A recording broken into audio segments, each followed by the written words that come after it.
Roll Tide, everybody, and thanks for hanging with us here on the Bama Tailgate Show. That's Shank. I'm Mick. Can't wait to talk Alabama football with you on this Memorial Day. We didn't forget about you on the holiday, and there's a lot to talk about. We're going to have some fun on the show today, so like, subscribe, thumbs up. Thank you for being here. Closing in on 7,000 subscribers, and that's because you guys are awesome. Here we go. Roll Tide.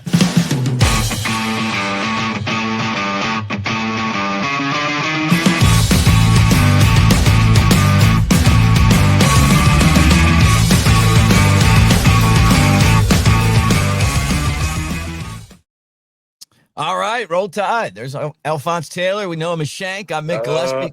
Great to see you, man. Happy Memorial Day. I know you got a lot going on right now. So I'm going to hit you with something really fun right off the bat. ESPN puts out these lists.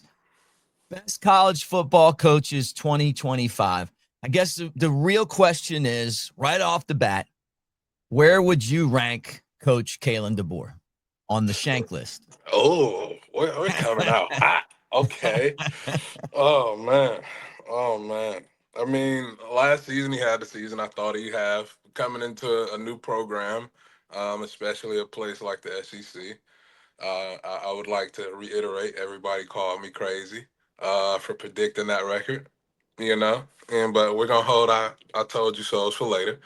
But that's not gonna affect my take on his standing because I thought he was a really good coach before he came into Bama, right? And the proof is in the pudding. And I think in a more competitive conference, he showed that he was still able to be a really good ball coach.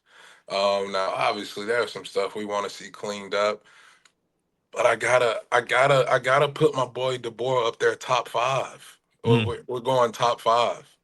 He's top five right now. I'll give him the five spot and we'll let him work his way up from there. Just because he's at the University of Alabama, man, we're so good and we were so close. And I think this second year he's going to turn it around and show everybody the pedigree that he's built from, and we'll get things rolling again, man. So I'm going my boy DeBoer at the number five spot, top Who do you five. got? Who would you put at number one? I think this is an easy one for You all of us gotta go Ryan Day, right? because he won the national Yeah, championship last year. What because about he won. Kirby though?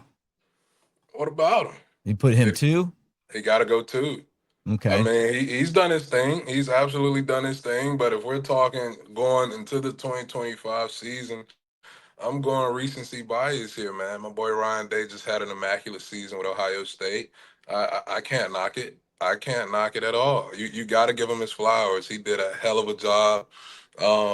Everybody was on his ass, myself included, about all the money they spent on their roster, right? Mm-hmm. It's just like throwing shit at a wall, hoping it sticks. Just throwing money at the problem. That was my take. I was like, no way, that's going to work. And then here he goes and wins it all. He does what he's supposed to do when you're given those type of resources and you're given those type of players. And I think he did his thing, and so we got to go with him at the number one spot. I'll give Kirby the two spot. I think he's the next best thing after Saban that we have right now, currently in college football, and that's Right. just from a process standpoint, the standard, the type of program he's built over there at Georgia. Um, I do want to see some improvements on the off the field stuff, but that's neither here nor there. Every program has their issues, right?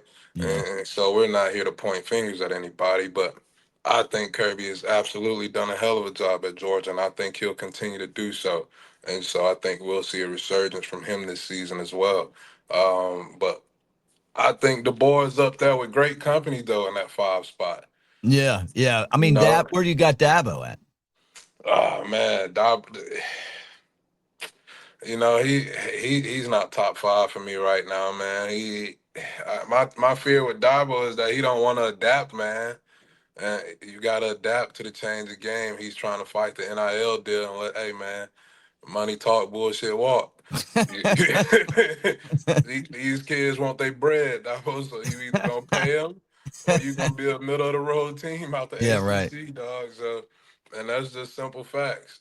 These guys want to get paid. So, man, I'm going Dabo. I still think Dabo's top 10. I give him top 10. Let's put him at the 8 spot, man. Yeah. We'll go 8, but I need to see him adapt. This ain't something you can fight. Just based on your backyard beliefs. You just like the entire system has changed. Hmm. You know what I'm saying? The Yeah. entire system has changed. Like you just watched Ohio State win it all by buying into what college football is now, Hmm. selling out the money for the big guns. They got absolute immaculate talent over there, and they got the result that they wanted because they weren't afraid to adapt. And Ryan Day, it didn't take anything away from his ability to coach. And so, we got to see Dabo improve, but forget Dabo, man. I like where DeBoer is at the 5 spot. I think we'll definitely improve from there. Like I said, I'm expecting big things in year 2, man. I think Ty Simpson had a chance to sit and be with DeBoer for that first year, and now Right. second year he gets to do his thing and gets to put that offense into play and everything that he learned in year 1, kind of being under a new coach, right? And so, if anything, he kind of got the cheat code. He got to study under his new coach for a year, going into the second year. So I think we'll have a great season, man, and I think we'll see DeBoer move up into that 3 spot if he gets himself a natty this year. And I think Yeah, we that'd have be the fine with me. opportunity to do that. I'd love that. Here's the ESPN's top 10 list. I'll give it to you. They got Kirby 1, Ryan Day 2, Dabo 3, Marcus Freeman of Notre Dame 4, Steve Sarkisian of Texas 5, Dan Lanning of Oregon 6. They've got Kalen DeBoer 7, James Franklin, one of my favorite coaches, Penn State 8. He still has to win the big game. Yeah, he can't Kyle win the big Whittingham one. of Utah 9, and then Matt Campbell of Iowa State 10. There's their top 10 list. Mm. I mean, man, it's not bad. I wasn't too far off on my DeBoer pick either. Mind you, Uh-uh. I picked that blindly. I didn't even see that list. Yeah. We don't want you to see it. We got to just get a genuine reaction from you. Yeah, man. So I mean, I'm fine with it. My guy at Penn State got to win the big games. He's killing us. Yeah. It's just like I want to root for him so bad. He's a hell of a coach. He does a great job, and he's produced NFL talent every year. It's just he can't win the big games, man. Yeah. Yeah. God, He hasn't won. And that's been his issue. Um, that Penn State hasn't won the big games, and they expect Penn State to be they're ranked higher than Michigan this year, Ohio State this year. They're ranked as one of the top teams in the country, top 3. But you got to go out there and win those games. Do you think it's a mental thing? I don't know, man. It's tough to say. I mean, it could be because that just seems like the hill that he can't get over. You know what I'm Mhm. saying? It's just Yeah. because like it's not like his teams don't perform. They perform. It's just they can't get it done, man. And you'll see that in some coaches. Just like no matter how good they are, they just can't get over the hump, right? And you see guys with so many playoff appearances in their careers and so many bowl runs, but you don't really see them with too many bowl wins. And that's just that mental hump that some coaches struggle to get over, man. And look, I got no clue how tough it is. I'm only going into my third year as a coach, right? I know from a player's perspective, it was different. We were prepared, but we had really good coaches. I Yeah. mean, look at that like by God, look at that 2015 coaching roster we had. Well, like go pull that up and tell me what you see. Just ridiculous. Like Lane Kiffin, Crystal Ball. It's just like God. You look up and down that coaching roster we had, man. It's just we didn't have a worry in the world. Like we Did you showed up. realize at the time that all these guys were going to be like head coaches and Hell no, man. Hell no. At the time, I was still trying to find the front from the back. You know what I'm saying? It's just I was still feeling my way out, just trying to survive, man, because I was in a machine that never stopped. right? That just never stopped. And it was all new to me, man. Like I was completely rebuilding myself as a human being, as a player. You know what Right. I'm saying? Just in a completely new culture. It was like I was shocked my whole 5 years there. It's just like I'm still processing stuff that I went through now, man. Even Man, it's just I had no idea that we had that type of staff. Like, look at that, Yeah, look at Coach that. Nick BB. Saban. Yeah, Lane Kiffin, Kirby Smart, Mario Cristobal, Billy Napier, They Mel Tucker, Dan Lanning, Tosh Lapoy, Bo Davis, and I don't know who Troy Finley is. I don't know him. shit, he must be somebody because look at that fucking list he with. I know. Shout out Troy, man. Shout out Yeah. Troy. Look, yeah, shout out Troy. Look, that list, like everybody's been like a head coach pretty much Man, like that is that wanted to be. absolutely ridiculous. It's just like that is absolutely ridiculous. Like looking back on it, how the hell Saban pulled that one off? But that was one of the problems he had, though, Shank, because he'd hire all these guys, and then they were all Yeah, bolting out, and then when they left, they're taking people with them. You know, it's like, hey, if I'm yeah. leaving, You want to got to talk get my about guy, right? yeah, you want to talk about the transfer portal. My boy Saban been getting screwed for a while now because Yeah, these coaches they come in and they clean house, man. It's just he's had to rebuild the staff over and over and over again, and like man, I had this is the list of my O line coaches while I was there 5 years. I had Coach Stoutland, who's with the Philadelphia Eagles now, by the way. yeah. Um, After that was Mario Cristobal, who's obviously with Miami now, Head coach, the head coach. And then after that, it was Brent Key at Georgia Tech Georgia head Tech. coach. Yep. Yeah. And so it's just like that's three O line coaches in 5 years. Then I had Yeah, great ones too. right. When I first got there, I had Doug Nussmeier Oh, yeah, as my OC. All his right. son's the quarterback at LSU, Yeah, I seen that. I seen that. and a Heisman Trophy favorite, by the way. I don't see that. But like I think he's good, absolutely. But we talking a Heisman Trophy winner? It's a lot. SEC gonna be stacked again this year, man. Yeah, It's gonna Arch. be This is Arch's award. Nah. it's gonna be a tough conference to play ball in. Like hungry dogs run faster, and there's a lot of dogs in the SEC Yeah, this right. year. Yeah, it's gonna You're be like interesting. there's some I can't guys wait. you got a bunch of new quarterbacks getting their first chance, man. And you got teams like Bama who's want to redeem themselves from what some people feel as a failure of a first season. Yeah, It's just like you got Tennessee who's want to shake back and improve themselves as a culture after the whole Nico debacle. It's just like you got some teams in here that's want to prove themselves this year, man. So it's gonna be some big shoes to fill. Talking Heisman finalist talk. 'Cause what that's the it. last quarterback from LSU we putting in that is what Joe Burrow. Yeah, Joe Burrow, So we 2019.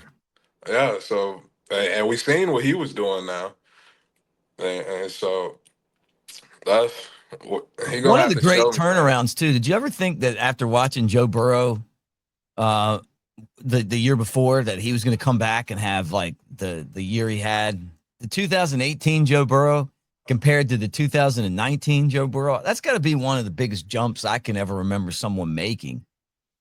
But I mean, you know how it is at quarterback, man. When you go to a staff that has full faith in you and you just have their unwavering support, that does a lot for a quarterback's confidence, right? And Right. Joe Burrow absolutely had a big arm, but I think the biggest thing from that 2018 to 2019 season was the confidence the coaching staff had in him, and he got comfortable. He settled in at LSU. He got his swagger, man. Like he was a Yeah. totally different person 2019. He's just Right.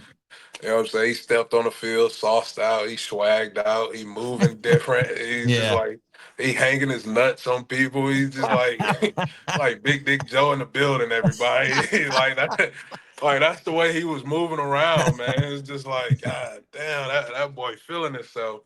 And you gotta respect it because every time he stepped on the field, that's the way he played, right? And, Yeah. and so, you know what I'm saying? Like Joe, man, he was just that. I definitely think the difference from 2018 and 2019 is he just got comfortable. He Yeah. settled in with that team, settled in with that staff, man, and he was allowed to be his full self. The man ain't have to worry about a QB battle. He knew he was coming in his second year to get his team everything he had, and they were fully behind him, and that allowed him to compete the way he did and play the way he did. And crazy to think that Ed Orgeron won a national championship, but he did. goddamn, Coach O. I want that type of coaching career, dog. It's like, by the I grace know of what you're gonna God, if I say. make it to college coaching, you know what I'm saying? It's just like, bro made it big, won a national championship out of the SEC, got his money. It's just like, after they let him go, he's just like, you know what? What's more for me to do, guys? Yeah, Roback. He's in Roback commercials. They're good. He's much better at Roback commercials than coaching. I think Coach he's O on the hilarious in beach there. somewhere eating boudin, man. That shit's crazy. Hey guys, thanks for hanging with us here on the show today. We're brought to you by Pearl River Resort, Philadelphia, Mississippi. It's time to get out on the links. They've got Dancing Rabbit Golf Course. It's the Augusta you can play. You don't need a membership, but it is amazing. 2 courses, the Azaleas and the Oaks. Go out there, golf, throw the family off at the water park, Geyser Falls, or at the spa. Afterwards, hit Golden Moon Casino, Silver Star Casino. They're connected by a walking bridge, but just an amazing slot selection if you like to play the slots. They've got table games. They've also got the sports book, Timeout Sports Lounge at Golden Moon Casino. So check those guys out. We appreciate them for being a sponsor. All right, last thing I wanted to talk about today on the show.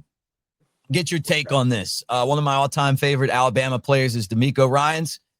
And I see him, if he ever wanted to get into college, maybe being a guy that could be the successor to Kalen DeBoer at Alabama. He's a great NFL coach. He may not want to do college coaching, but he's with the Texans right now.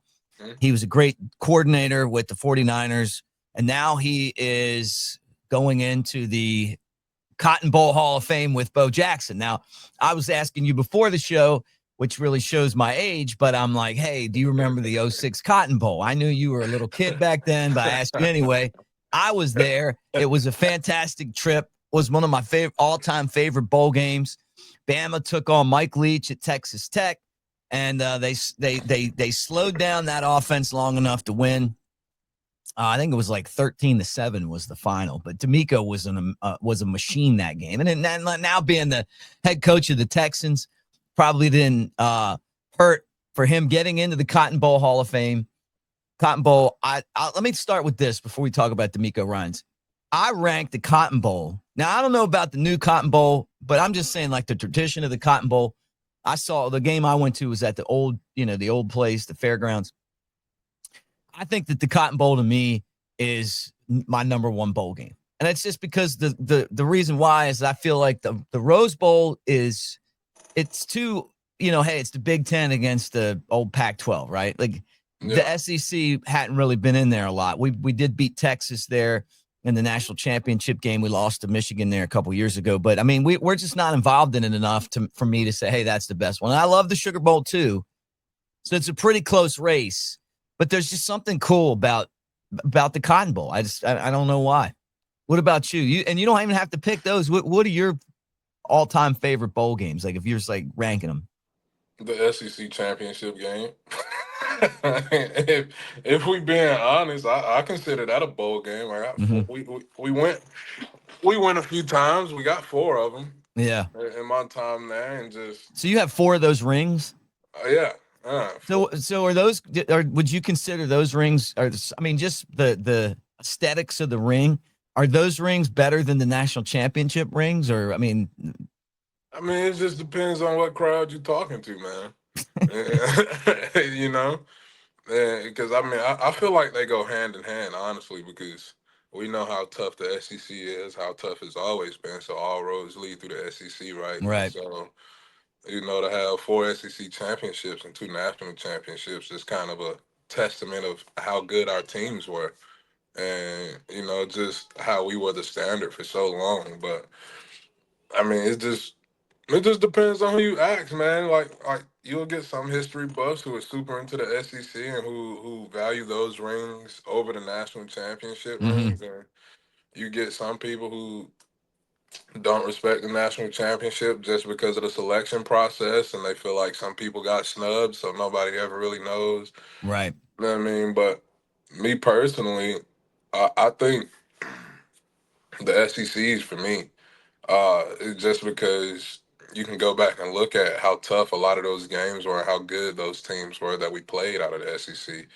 And I mean, and nationally wise, we played some really good teams as well. But as far as a competition level, physicality standpoint, man, just off sheer, I don't want to play that team again. Every team I think of comes from the SEC during my playing career.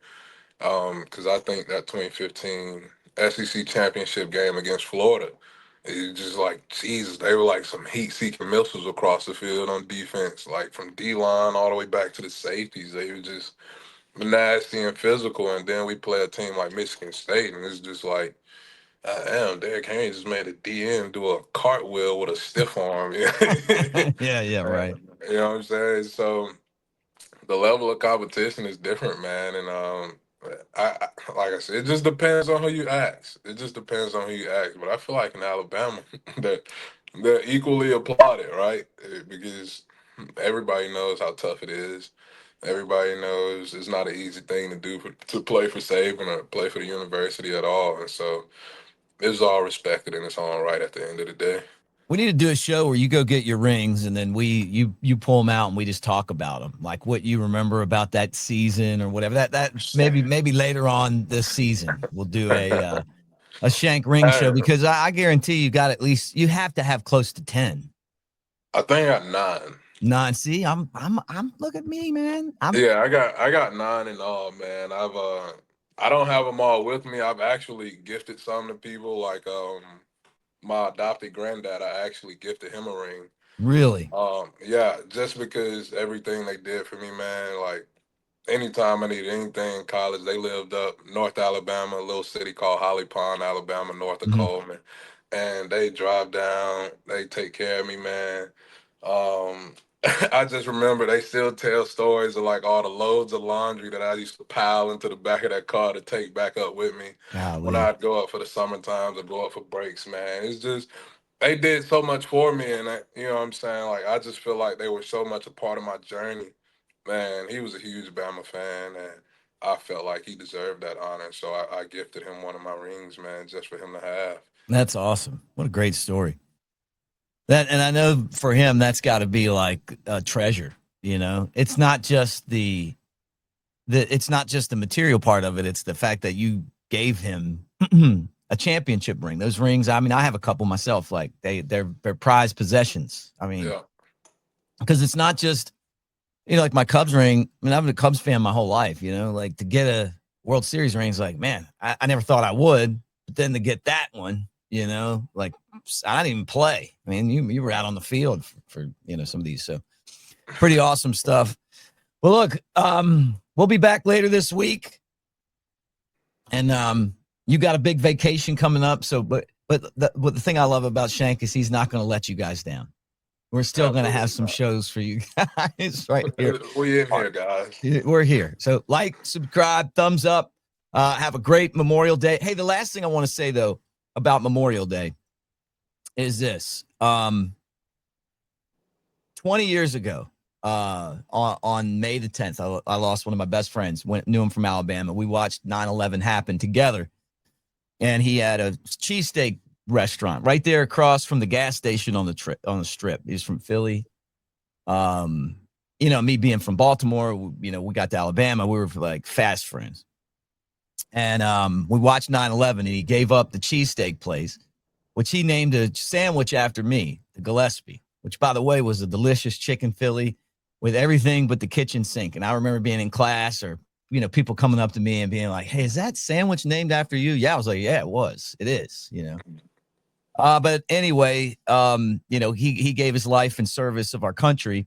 And so Memorial Day means that to me. 20 years goes by fast, but we never forget that. And all the people that served our country and made the ultimate sacrifice. So, you know, shout out to Thomas Walter Jackner, and then another guy, Mark Forrester, who's an Alabama guy, and in 2010 was killed in action. His brother Thad and I have been great friends. And I've been proud to be a part of the Mark Forrester Foundation, which he's from Haleyville, Alabama. This guy was an air traffic controller, very, very good person, and one of the do the right things guys, and did it in a cool way, you know. And they do a run every year for Mark, and they've got a bust of him on campus.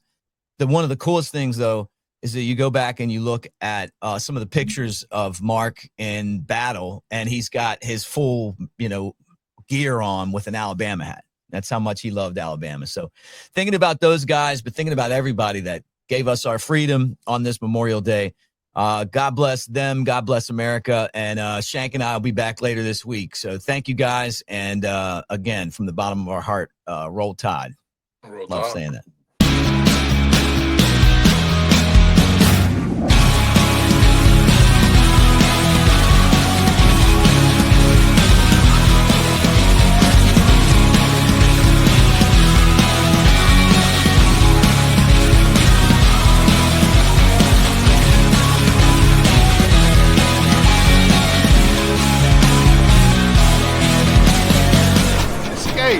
To Pearl River Resort.